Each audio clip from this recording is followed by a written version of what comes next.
Hi friends, మరొక ఇన్ఫర్మేషన్తో మీ ముందుకు రావడం జరిగింది.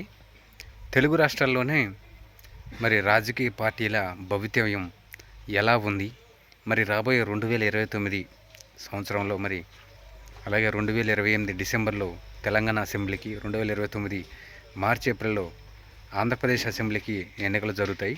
అయితే ఈలోపే మరి ఒక సెన్సేషన్ న్యూస్ చక్కర్లు కొడుతుంది. ఆంధ్రప్రదేశ్లోని ఒక పార్టీ, మరి తెలంగాణలోని ఒక పార్టీ రెండు జాతీయ పార్టీల్లో విలీనం కాబోతున్నాయని, ఈ యొక్క ప్రాంతీయ పార్టీలు రెండు జాతీయ పార్టీలు విలీనం కాబోతున్నాయని, అలాగే మరి వాటి యొక్క సంస్థాగత నిర్మాణాన్ని కూడా వివిధ పార్టీల్లో, అంటే ఆ రెండు జాతీయ పార్టీల్లో విలీనం చేయబోతున్నారని ఒక వార్త చక్కర్లు కొడుతుంది. అయితే ఇది నిజమా కాదా అని ఈరోజు ఈ వీడియోలో తెలుసుకుందాం. అయితే తెలంగాణలో ఏ పార్టీ అంటే బీఆర్ఎస్, భారతీయ రాష్ట్ర సమితి పార్టీ, అలాగే ఆంధ్రప్రదేశ్లో వైఎస్ఆర్ కాంగ్రెస్ పార్టీ. ఈ రెండు, మరి వైఎస్ఆర్ కాంగ్రెస్ పార్టీ ఏమో కాంగ్రెస్ పార్టీలో విలీనం అవ్వబోతుందని, దీనికోసం మరి డీకే శివకుమార్ గారి ద్వారా మరి జగన్మోహన్ రెడ్డి గారితో బెంగళూరులో భేటీ అవ్వటం జరిగిందని, అలాగే మరి భారత రాష్ట్ర సమితి తెలంగాణలో ఆ పార్టీ బీజేపీలో విలీనం అవుతుందని, దీనిపై మరి కేటీఆర్ గారు, కేసీఆర్ గారు తన కుటుంబ సభ్యులు హరీష్ రావు గారితో కలిసి మరి దీని మీద డిస్కషన్ చేయడం జరిగిందని, అలాగే ఏదైతే 2029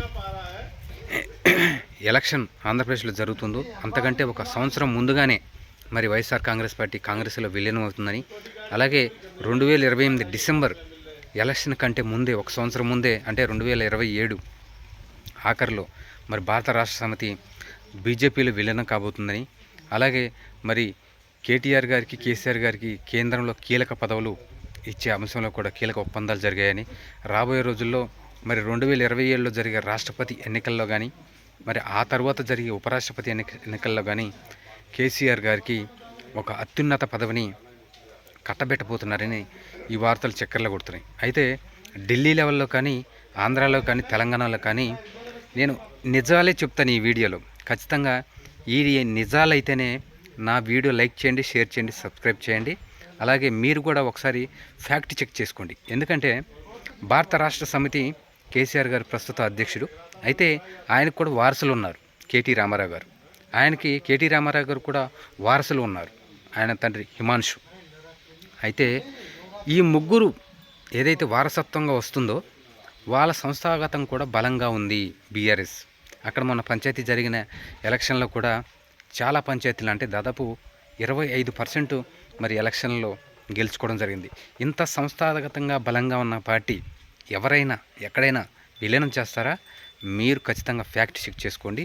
అలాగే కొంతమంది మీడియా ఛానళ్ళు కానీ, కొన్ని యూట్యూబ్ ఛానళ్ళు కానీ పొద్దున్న లేస్తే ఇదే చెప్తున్నాయి, బీఆర్ఎస్ వైఎస్ఆర్ కాంగ్రెస్ పార్టీ విలీనం కాబోతున్నాయి, రాబోయే రోజుల్లో టీడీపీని కూడా కబ్జా చేయబోతుంది బీజేపీ అని. ఇంకో విషయం చెప్తా, జగన్మోహన్ రెడ్డి గారికి వారసులు లేరు అంటున్నారు. ఎందుకు లేరు? జగన్మోహన్ రెడ్డి గారికి 2 కూతుళ్ళు ఉన్నారు.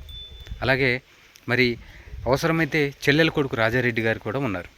ఎందుకు? వైఎస్ఆర్ కాంగ్రెస్ పార్టీ ఇప్పుడు దాదాపు 40% ఓటింగ్ ఉన్నారు. పార్టీని తీసుకెళ్ళి కాంగ్రెస్లో కలిపితే జగన్మోహన్ రెడ్డి గారిని తీసుకెళ్ళి బీజేపీ జైల్లో వేయదా? అంటే ఇవన్నీ తెలియని మూర్ఖుల వైఎస్ఆర్ కాంగ్రెస్ పార్టీలో. అందుకే మీరు ఒకసారి నా వీడియోలో నిజాలే వస్తాయి, నిజాలు అబద్ధాలు రావు. మీరు మళ్ళీ ఒకసారి ఫ్యాక్ట్ చెక్ చేసుకోండి. తన వారసులు బలంగా ఉన్నప్పుడు, తన పార్టీ సంస్థాగతంగా బలంగా ఉన్నప్పుడు, ఈ రెండు పార్టీలు గ్రామ స్థాయి నుంచి కూడా బలంగా ఉన్నాయి. అలాగే ఇప్పుడున్న అధికారంలో ఉన్న టీడీపీ కూడా చాలా బలంగా ఉంది. కొంతమంది వార్తలు, రూమర్లు స్ప్రెడ్ చేశారు. వైఎస్ఆర్ కాంగ్రెస్ పార్టీ 2019 నుంచి 24 వరకు అధికారంలో ఉన్నప్పుడు మరి తెలుగుదేశం పార్టీ బీజేపీలో కలిసిపోతుంది. ఎందుకు కలిసిపోతుంది? చంద్రబాబు నాయుడు గారికి వారసులు ఉన్నారు. నారా లోకేష్ గారు అత్యంత ప్రతిష్టాత్మకంగా, అత్యంత బలమైన మరి నాయకత్వమైన మరి నారా లోకేష్ గారు ఉన్నారు. అలాగే మరి ఆయన కొడుకు దేవాంశ్ కూడా ఉన్నారు. రాబోయే రోజుల్లో ఇప్పుడు అతనికి కూడా 6-7 సంవత్సరాలు వచ్చాయి దేవాంశ్ గారికి. అలాగే ఇంకొక 18 సంవత్సరాలు ఆయనే వస్తాడు. ఇప్పుడు నారా లోకేష్ గారు యొక్క ఏజ్ చూసుకుంటే 45 సంవత్సరాలు. ఇంకో దాదాపు 30-35 సంవత్సరాల వరకు రాజకీయం చేసే సత్తా నారా లోకేష్ గారిలో ఉంది. ఎందుకంటే ఒకప్పుడు నారా లోకేష్ గారిని పప్పు గిప్పు ఏదో అన్నారు, కానీ అలా కాదండి. ఖచ్చితంగా అతను టాలెంటెడ్ ఉన్న పర్సన్. అలాగే ఈ ఆంధ్ర రాజకీయాల్లో జగన్మోహన్ రెడ్డి గారు, నారా లోకేష్ గారు రాబోయే రోజుల్లో తలపడిపోతున్నారు. అలాగే జనసేన పార్టీ కూడా ఇది ట్రయాంగిల్ ఫైట్గా మారబోతుంది. ఒకవేళ కూటమిలో ఉంటే తప్ప ఇది ట్రయాంగిల్ ఫైట్గా మారబోతుంది. అలాగే ఇంకో విషయం ఏంటంటే YSR Congress party, BRS party ఖచ్చితంగా విలీనం కావు. ఎందుకంటే నేను మీకు ఎగ్జాంపుల్ చెప్పాను. అలాగే తెలుగుదేశం పార్టీ కూడా సంస్థాగతంగా అన్నిటికంటే కూడా దేశంలో ఉన్న ప్రాంతీయ పార్టీలు అన్నిటికంటే కూడా టీడీపీ చాలా బలంగా ఉంది ఆంధ్రప్రదేశ్లో. ఎందుకంటే 2019 నుంచి 24 వరకు అధికారంలో ఉన్న వైఎస్ఆర్ కాంగ్రెస్ పార్టీ టీడీపీని ఈ రాష్ట్రం నుంచి లేకుండా చేయాలని చూసింది. కానీ అది జరగదండి. ఏ పార్టీ లేకుండా చేయడం అనేది జరగదు. ప్రజలు ఒక్కసారి మాత్రం మ్యాండేటరీ ఇస్తే వైఎస్ఆర్ కాంగ్రెస్ పార్టీ పాతాళానికి పడిపోయింది. 2019లో పాతాళానికి పడిపోయింది టీడీపీ, కానీ మరల నిలబడింది. కానీ ఇప్పుడు అదే అవకాశాన్ని జగన్మోహన్ రెడ్డి గారు కూడా మరి ఉపయోగించుకోరా అని తర్వాత సంగతి తెలితే ఈ యొక్క విషయంపై క్లారిటీ ఇవ్వడానికే ఎటువంటి పార్టీ, ఏ పార్టీ కానీ ఏ పార్టీలో జాతీయ పార్టీలు విలీనం కావట్లేదు. Thank you.